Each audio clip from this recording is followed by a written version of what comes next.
एक साधु था। वह रोज घाट के किनारे बैठकर चिल्लाया करता था, जो चाहोगे सो पाओगे, जो चाहोगे सो पाओगे। बहुत से लोग वहां से गुजरते थे, पर कोई भी उसकी बात पर ध्यान नहीं देता था और सब उसे एक पागल आदमी समझते थे। एक दिन एक युवक वहां से गुजरा और उसने उस साधु की आवाज़ सुनी, जो चाहोगे सो पाओगे, जो चाहोगे सो पाओगे। और आवाज़ सुनते ही उसके पास चला गया। उसने साधु से पूछा, महाराज आप बोल रहे हैं कि जो चाहोगे सो पाओगे, तो क्या आप मुझको वो दे सकते हैं जो मैं चाहता हूँ।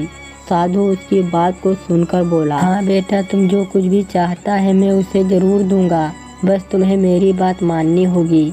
लेकिन पहले ये तो बताओ कि तुम आखिर चाहते क्या। युवक बोला, मेरी एक ही ख्वाहिश है कि मैं हीरो का बहुत बड़ा व्यापारी बनना चाहता हूँ। साधु बोला, कोई बात नहीं, मैं तुम्हें एक हीरा एक मोती देता हूँ। उससे तुम जितने भी हीरा मोती हों, उसे तुम जितने भी हीरे मोती बनाना चाहोगे बना पाओगे।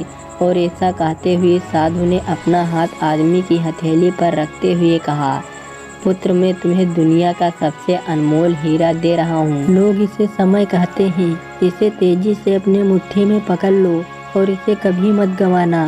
तुम इससे जितने चाहो उतने हीरे बना सकते हो। युवक अभी कुछ सोच ही रहा था कि साधु उसकी दूसरी हथेली पकड़ते हुए बोला, पुत्र, इसे पकड़ो, यह दुनिया का सबसे कीमती मोती है। लोग इसे धैर्य कहते हैं।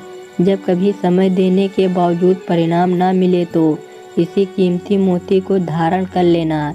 याद रखना, जिसके पास यह मोती है वह दुनिया में कुछ भी प्राप्त कर सकता है।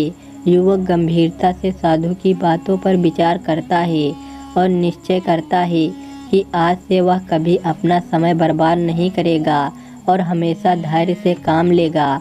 और ऐसा सोचकर वह हीरो के एक बहुत बड़े व्यापारी के यहाँ काम शुरू करता है और अपने मेहनत और ईमानदारी के बल पर एक दिन खुद ही हीरो का बहुत बड़ा व्यापारी बनता है।